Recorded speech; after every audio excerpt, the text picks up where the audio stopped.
నమస్తే, నేను సిరి. విడుదల రజని ఒకప్పుడు తనకు తాను చెప్పుకుంది నేను చంద్రబాబు నాయుడు గారి నాటిన మొక్కను అని. ఆ తర్వాత జగన్ గారు నాటిన గంజాయి మొక్క అయింది. ఆ తర్వాత వైసీపీ నాటిన పైశాచిక మొక్క అయిపోయింది అనమాట. ఇప్పుడు ఏంటంటే గత ప్రభుత్వ హయాంలో ఈమె చేసిన పైశాచికాలు అంత ఇంత కాదు. లైవ్లో టీడీపీ కార్యకర్తల్ని అంటే అక్కడ పోలీసులు హింసిస్తుంటే ఈమె లైవ్లో చూసి ఎంజాయ్ చేసిందని కొన్ని ఫిర్యాదులు అయితే, కొన్ని అంటే షాకింగ్ ఫిర్యాదులు ఈమె పైన అయితే నమోదవుతున్నాయి. సో దీనికి సంబంధించి మరిన్ని విషయాల్ని మనకి వివరించడానికి మనతో పాటు ఉన్నారు ప్రముఖ సీనియర్ జర్నలిస్ట్ దుర్గా కుమార్ గారు. నమస్కారం సార్. నమస్కారం మా సిరి, మన వీక్షకులు కూడా నమస్కారం.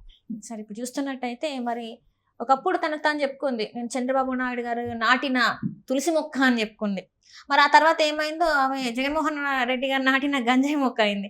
ఆ తర్వాత ఇప్పుడు వైసీపీ నాటిన పైశాచిక మొక్క అయిపోయింది అనమాట. ఎక్కడైనా కూడా ఆమె వ్యక్తిగత జీవితం ఎలా ఉన్నా కూడా ప్రజల్లోకి వచ్చి ఒక ప్రజా ప్రతినిధిగా, ప్రజా అధికారిగా ఉన్నప్పుడు మంత్రి స్థాయిలో ఉన్న ఈమె ప్రత్యర్థి పార్టీ కార్యకర్తల మీద ఆమె చేస్తున్న ఈ పైశాచికం ఎంతవరకు కరెక్ట్ అంటారు? అది ఆమె ఎవరైతే ఉన్నారో ఈ విడుదల రజనీ గారు ఫోన్లలో చూస్తూ వాళ్ళని ఇబ్బంది పెడుతుంటే, పోలీసులు ఇబ్బంది పెడుతుంటే ఆ ఆనందపడడాన్ని ఏమనాలి? దీన్ని అసలు ఎలా చూడాలి? ఇప్పుడు ఎట్లా ఉంటుందంటే ఆవు చేలో మేస్తే దూడను గట్టును మేయిస్తుంది అనేది ఒక సామెతమ్మా. అట్లాగే ఇవాళ డిప్యూటీ స్పీకర్గా యాదృచ్ఛికంగా ప్రమాణ స్వీకారం చేస్తున్నటువంటి త్రిబుల్-ఆర్ రఘురామకృష్ణరాజు గారు కూడా ఒక ఎంపీగా, వైఎస్ఆర్సీపీగా ఎంపీగా ఉండి వైఎస్ఆర్సీపీ ప్రభుత్వ హయాంలోనే థర్డ్ డిగ్రీకి గురైన సందర్భం మనం చూసాము. ఆ థర్డ్ డిగ్రీకి గురవటం పెద్ద గొప్ప విషయం కాదు. ఎవరైతే సిఐడి పోలీసులు సిఐడి కార్యాలయంలో ఆయన్ని థర్డ్ డిగ్రీకి గురి చేస్తున్నారో ఆ దృశ్యాలని వాట్సాప్ ద్వారా అప్పుడు ఒక ముఖ్యమంత్రిగా ఉన్న జగన్మోహన్ రెడ్డి గారికి చూపించారు. ఆయన నన్ను కొడుతున్న దృశ్యాలు చూసి ఆనందించాడని ఆ రోజు ఆయన స్వయంగా కూడా ప్రకటించాడు. తర్వాత ఆ విషయాన్ని కోర్టులో కూడా జడ్జి గారి ముందు కూడా, గౌరవ న్యాయమూర్తుల ముందు కూడా చెప్పాడు. ఇప్పుడు ఆ సంఘటనకి ఈ సంఘటనకి పెద్ద తేడా ఏం లేదు. వ్యక్తులు మారారు. అక్కడ ముఖ్యమంత్రి స్థానంలో ఉంటేనేమో ఇక్కడ మంత్రి విడుదల రజని ఆ స్థానంలోకి వచ్చింది. రఘురామరాజు స్థానంలో ఉన్న వాళ్ళేమో కొంతమంది ఇప్పుడు టీడీపీ చిన్న నాయకులు, కార్యకర్తలు నియోజకవర్గం వాళ్ళు ఆమె ఇట్లా సొంత నియోజకవర్గంలో వైఎస్ఆర్సీపీ కార్యకర్తల్ని ఇబ్బందులు పెడుతుంది అన్నది అప్పుడు కూడా ఫిర్యాదులు వచ్చినాయి. అప్పుడు కూడా ఎవరు పట్టించుకోలేదు. ఎందుకంటే ఆమె మొదటి నుంచి ఈ పార్టీలో లేదు. మీరు అన్నట్టు టీడీపీ పార్టీలో ఉండి తర్వాత వైఎస్ఆర్సీపీ పార్టీలోకి వెళ్ళింది. వైఎస్ఆర్సీపీ పార్టీ శ్రేణులు పెద్దగా ఈమెని ఇష్టపడాల. ఫస్ట్లో ఇష్టపడకపోతే వాళ్ళని బెదిరించి అవసరమైతే పోలీసులతో కేసులు పెట్టి కూడా రకరకాలుగా వేధించింది. ఆ వేధింపులు చివరిదాకా కొనసాగినాయి అనేది ఆ చిలకలూరుపేట నియోజకవర్గంలో ఉన్న ఫిర్యాదు. ఇప్పుడు ఆ గతంలో ఆమె మంత్రిగా ఉన్నప్పుడు లేకపోతే శాసనసభ్యురాలుగా ఉన్నప్పుడు ఎవరు కూడా ఫిర్యాదులు స్వీకరించరు. ఇప్పుడు షర్మిల గారి మీద అతను రవీంద్రెడ్డి ఎన్ని పోస్టులు పెట్టినా, డాక్టర్ సునీతారెడ్డి మీద పెట్టినా, విజయం గారి మీద పెట్టినా, ఎవరు కేసులు పెట్టినా కూడా కేసులు తీసుకోవాలా. ఇప్పుడు కదా ఆహ్వానిస్తున్నారు, కేసుల్ని తీసుకుంటున్నారు. అట్లాగే విడుదల రజని చిలకలూరుపేట నియోజకవర్గాన్ని ఏ రకంగా ఒక ముఖ్యమంత్రి కన్నా ఎక్కువ గ్రిప్ ఉంది ఆమెకి. అంతెందుకు, మీకు ఎన్నికల ముందు కూడా ఒక వ్యక్తికి గుంటూరులో సీట్ ఇప్పిస్తానని చెప్పి కొన్ని కోట్లు తీసుకుంటే తర్వాత అతనికి టికెట్ ఇప్పించలేకపోతే ఆ పంచాయతీ సజ్జల రామకృష్ణారెడ్డి కొలువులోకి వస్తే ఆయన కూడా కొంతవరకు ఇప్పించగలిగాడని కొన్ని కోట్లు మాఫీ చేశారు.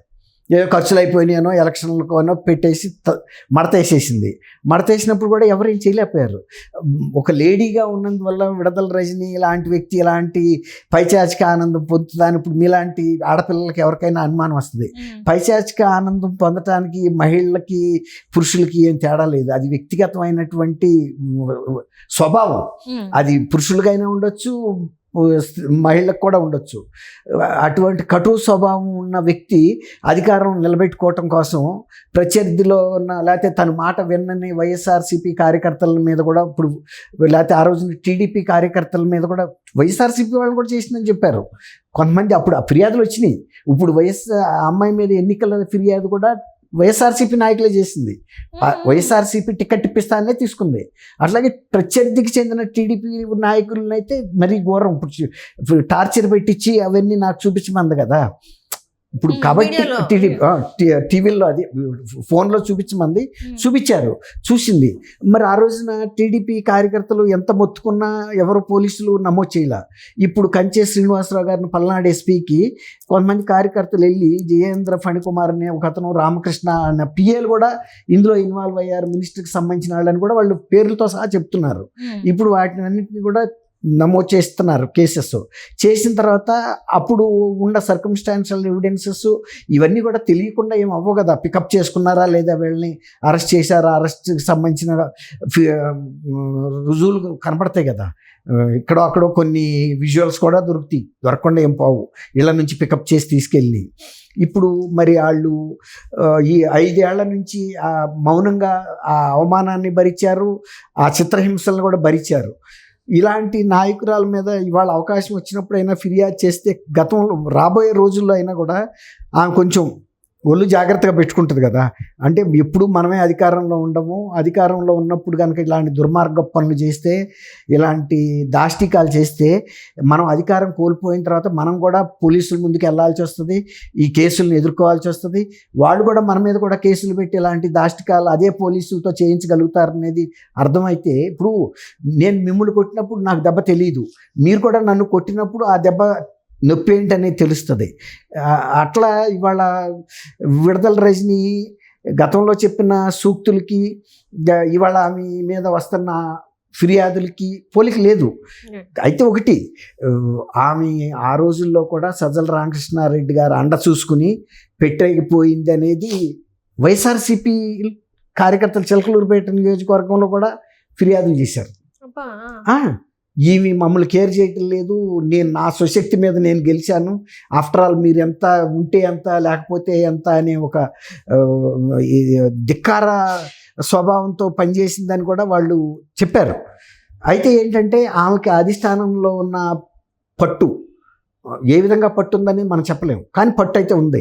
కాబట్టి ఆ రోజున వైఎస్ఆర్సీపీ కార్యకర్తలు కూడా తెలుగుదేశం కార్యకర్తలు ఏ విధంగా కుక్కిన పేనులాగా పడున్నారో, వైఎస్ఆర్సీపీ కార్యకర్తలు కూడా అదే పరిస్థితి. ఒక రకంగా ఆమెకు టికెట్ ఇవ్వద్దని కూడా అన్ని ఫిర్యాదులు వచ్చిన టైంలో ఆమెకి గుంటూరు టికెట్ కూడా ఇచ్చినట్టు నాకు గుర్తుంది.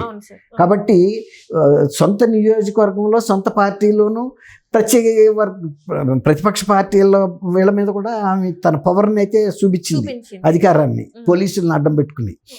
కాబట్టి గతంలో ఏంటి ఇట్లాంటి ఎవరన్నా ఒక ఫ్యాక్షన్ లీడర్సో లేకపోతే గతంలో రాజకీయ కుటుంబం నుంచి వచ్చిన పవర్ఫుల్ ఫ్యామిలీస్ వాళ్ళే చేస్తారనుకున్నాం. ఇప్పుడు ఈమెకేం రాజకీయంగా పెద్ద బ్యాక్గ్రౌండ్ ఏం లేదు, ఆర్థికంగా ఉంటే ఉండొచ్చు. అసలు ఆమె ఒక రకంగా వరంగల్ జిల్లాకు చెందిన ఆమె కూడా చెబుతున్నారు. అంటే తెలంగాణ బిడ్డ అని చెప్తారు అంటారు, నాకు తెలియదు పూర్తిగా, సబ్జెక్ట్ టు కరెక్షన్ అయి ఉండొచ్చు. ఇప్పుడు ఎవరు ఎక్కడైనా పోటీ చేయొచ్చు, అది పెద్ద విషయం కాదు, తప్పు ఏం కాదు.